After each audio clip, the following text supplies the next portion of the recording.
नमस्कार, रूबरू देख रहे हैं आप और मैं हूं आपके साथ शिवानी रतूड़ी। उत्तर प्रदेश में अब घोटालेबाजों और भ्रष्टाचार करने वालों के लिए कोई राहत नहीं है। योगी सरकार की जीरो टॉलरेंस नीति के तहत कार्रवाई अब रुकने वाली नहीं, बल्कि और भी तेज होने वाली है। जो लोग जनता की मेहनत की कमाई को लूटकर खुद ऐश कर रहे थे, अब वही लोग कानून के शिकंजे में फंसते नजर आ रहे हैं। अवैध कमाई से खड़ी की गई कोठियां, जमीन और कारोबार एक एक कर सील हो रहे हैं। चाहे आरोपी कितना भी ताकतवर क्यों ना हो, सरकार और प्रशासन की कार्रवाई अब लगातार बेखौफ और ताबड़तोड़ चलती रहेगी। इसी के चलते 100 करोड़ के घोटाले से जुड़े मामले में अपराधियों पर सरकार की सख्ती देखने को मिली। क्या कुछ हुआ है, आइए जानते हैं विस्तार से। संभल में पुलिस की बड़ी कार्रवाई, घोटाले के मास्टरमाइंड को दबोचा, अपराधियों की संपत्ति जब्त। जी हां, आज के समय में देश में अपराध के तरीके बदल गए हैं। पहले जहां अपराध सीधे तौर पर लूट, डकैती या चोरी तक सीमित थे, वहीं अब अपराधी पढ़े लिखे तरीके अपनाकर लोगों को ठग रहे हैं। फर्जी बीमा घोटाला इसी तरह का एक बड़ा और गंभीर अपराध है, जिसमें आम जनता की मेहनत की कमाई को साजिश से रचकर हड़प लिया गया। संभल पुलिस ने 100 करोड़ रुपए से अधिक का फर्जी बीमा घोटाले को सामने लाया है। यह दिखाता है कि कैसे किस तरह कुछ लोग सिस्टम का गलत फायदा उठाकर देश और समाज को नुकसान पहुंचा रहे हैं। लेकिन इस पूरे मामले में यह भी साफ दिखाई देता है कि अब सरकार और प्रशासन ऐसे अपराधों को लेकर एक्टिव है और इनके खिलाफ सख्त कदम उठा रही है। संभल पुलिस और जिला प्रशासन ने जिस तरह से इस बड़े बीमा घोटाले पर कार्रवाई की है, वो ये साफ संदेश देता है कि अब अपराध करके बच पाना मुश्किल है, आसान नहीं।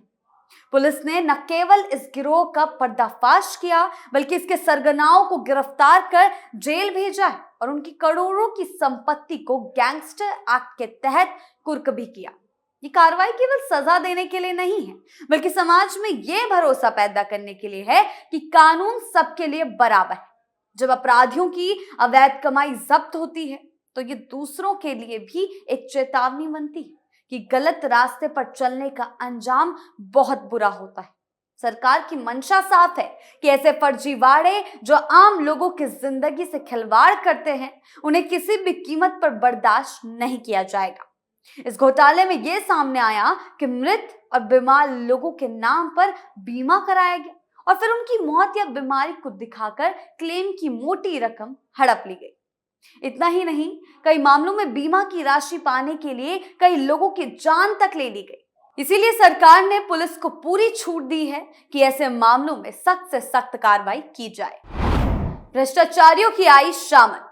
जी हां, इस पूरे मामले में यह भी सामने आया कि ये गिरोह अकेले काम नहीं कर रहा था। इसमें आशा कर्मी, बीमा कंपनियों के कर्मचारी और बैंक कर्मचारी और जांच एजेंसियों से जुड़े कुछ लोग भी शामिल थे। आपको बता दें, इसका मतलब यह है कि अपराध अब नेटवर्क के रूप में फैल रहा था और इतनी बुरी तरीके से फैल रहा है। लेकिन सरकार अब ऐसे नेटवर्क को तोड़ने के लिए लगातार काम कर रही है और शिकंजा कस रही है। पुलिस की जांच में जब भी कोई नया नाम सामने आ रहा है, उसके खिलाफ कार्रवाई की जा रही है। 12 से अधिक राज्यों में फैले इस गिरोह पर शिकंजा कसना आसान नहीं था, लेकिन फिर भी पुलिस ने एक एक कड़ी जोड़कर पूरे नेटवर्क को खंगाला। सरकार का साफ कहना है कि केवल गिरफ्तारी से काम पूरा नहीं होता, इसीलिए अब अपराधियों की अवैध संपत्ति पर भी सीधा प्रहार किया जा रहा है। संभल, बदायूं, नोएडा और वाराणसी में करीब 11.89 करोड़ रुपए की संपत्ति कुर्क करना इसी नीति का हिस्सा है। जब किसी अपराधी की जमीन, मकान, दुकान या बैंक बैलेंस जब्त होता है, तो उसके पूरे अपराध की नींव हिल जाती है। इससे यह साबित होता है कि अपराध से कमाया गया पैसा किसी काम का नहीं होता और ऐसे अपराधियों की संपत्ति तोड़कर उन्हें कमजोर किया जाता है। और सिर्फ संपत्ति कुर्क नहीं, बल्कि ढोल बजा के पूरे इलाके में इसको दिखाया गया है। देखिए वीडियो में किस तरीके से सामने आया है कि ढोल बजाए जा रहे हैं कि कैसे अपराधियों पर शिकंजा कसा जाएगा। ये एक तरीके से चेतावनी कि अपराधी किसी भी तरह के अपराध में शामिल होने से पहले 100 बार सोच ले, इसी तरह का एक्शन उसके खिलाफ लिया जाएगा। आज सरकार टेक्नोलॉजी का पूरा इस्तेमाल कर रही है।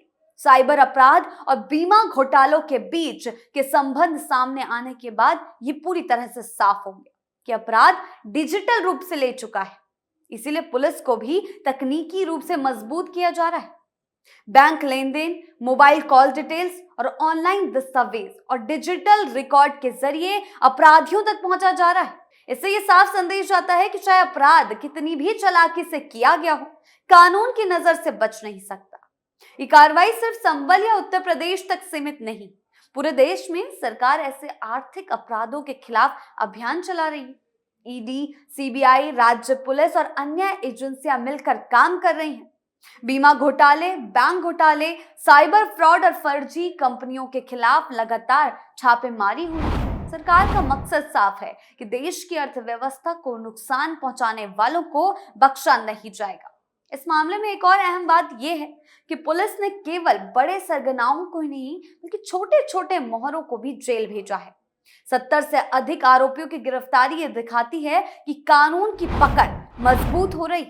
इससे ये भी संदेश जाता है कि अगर कोई व्यक्ति किसी बड़े अपराधी के साथ मिलकर काम करता है तो वो उतना ही दोषी माना जाएगा। सरकार ये भी चाहती है कि भविष्य में ऐसे घोटाले हो ही नहीं। इसके लिए बीमा प्रक्रिया को और पारदर्शी बनाया जा रहा है, केवाईसी नियम सख्त किए जा रहे हैं, मेडिकल जांच की निगरानी बढ़ाई जा रही है और क्लेम प्रक्रिया में कई स्तर की जांच जोड़ी जा रही है। इससे फर्जी बीमा कराने से पहले कई ज्यादा मुश्किल हो जाएगा। साथ ही लोगों को भी ये जागरूक किया जा रहा है कि वो बिना सोचे समझे किसी के कहने पर बीमा ना कराएं और किसी संदिग्ध गतिविधि की जानकारी तुरंत पुलिस को दें। जी हां, आपको बता दें 12 राज्यों में 100 करोड़ रुपए से अधिक का फर्जी बीमा घोटाला करने वाले गिरोह के सरगना ओंकारेश्वर मिश्रा और उसके 2 साथियों की संभल, बदायूं, गौतम बुद्ध नगर और वाराणसी स्थित करीब 11.89 करोड़ की संपत्ति गैंगस्टर एक्ट के तहत कुर्क कर ली गई। ये कार्रवाई जिला अधिकारी के आदेश पर पुलिस और राजस्व विभाग की संयुक्त टीम ने की। पुलिस के अनुसार गिरोह के वाराणसी निवासी सरगना ओंकारेश्वर मिश्रा करण की 1.26 करोड़, बबराला की सचिन शर्मा और मोनू की 9.18 करोड़ और उसके भाई गौरव शर्मा की 1.45 करोड़ की संपत्ति कुर्क की गई है। सरकार का ये रुख साफ संकेत देता है कि आने वाले समय में ऐसे फर्जीवाड़ों पर सख्ती होगी। गैंगस्टर एक्ट, कुर्की की कार्रवाई, लंबी जांच और तेज सुनवाई के जरिए अपराधियों की कमर तोड़ी जाएगी। ये कार्रवाई सिर्फ आज के लिए नहीं है बल्कि भविष्य के लिए एक संदेश है। सरकार ये दिखाना चाहती है कि देश में कानून का राज है और रहेगा। यही कहा जा सकता है कि संभल का फर्जी बीमा घोटाला भले ही बहुत बड़ा और डरावना हो, लेकिन इस पर हुई सख्त कार्रवाई ने यह साबित कर दिया कि सरकार अब चुप बैठने वाली नहीं। अपराध चाहे जितना बड़ा हो या जितने राज्यों में फैला हो, कानून उसे पकड़ ही लेता है। योगी सरकार का ताबड़तोड़ एक्शन। जी हां, उत्तर प्रदेश में योगी आदित्यनाथ की सरकार बनने के बाद से ही कानून व्यवस्था को लेकर एक साफ और कड़ा संदेश दिया गया है। अपराध और भ्रष्टाचार के लिए कोई जगह नहीं। योगी सरकार की जीरो टॉलरेंस नीति का मतलब यही है कि चाहे अपराधी छोटा हो या बड़ा, गरीब हो या रसूखदार, अगर उसने कानून तोड़ा है तो उसके खिलाफ कार्रवाई होगी। फर्जी बीमा घोटाले जैसे मामलों में जो सख्ती देखने को मिल रही है वो इसी नीति का नतीजा है। सरकार ये साफ कर चुकी है कि जनता की मेहनत की कमाई लूटने वालों को किसी भी हाल में बख्शा नहीं जाएगा। अब अपराधियों में कानून का डर पैदा हुआ है। पहले घोटालेबाज ये सोचते थे कि पैसे और पहुंच के दम पर वो बच निकलेंगे, लेकिन अब ऐसा नहीं हो पा रहा। फर्जी बीमा, बैंक धोखाधड़ी, जमीन घोटाला, साइबर फ्रॉड और सरकारी योजनाओं में भ्रष्टाचार, हर मामले में पुलिस और प्रशासन तेजी से कार्रवाई कर रहे हैं। घोटालेबाजों की सिर्फ गिरफ्तारी नहीं हो रही बल्कि उनकी अवैध संपत्तियों को जब्त किया जा रहा है ताकि अपराध से कमाया गया पैसा वापस जनता के काम आ सके। इसी कारण गैंगस्टर एक्ट और कुर्की जैसी कड़ी धाराओं का इस्तेमाल किया जा रहा है।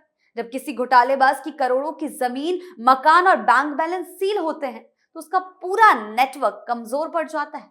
ये सिर्फ सजा नहीं है, एक मजबूत संदेश है कि गलत तरीके से कमाई गई संपत्ति आखिरकार सरकार के पास ही जाएगी। इससे नए अपराधियों के हौसले भी टूटते हैं।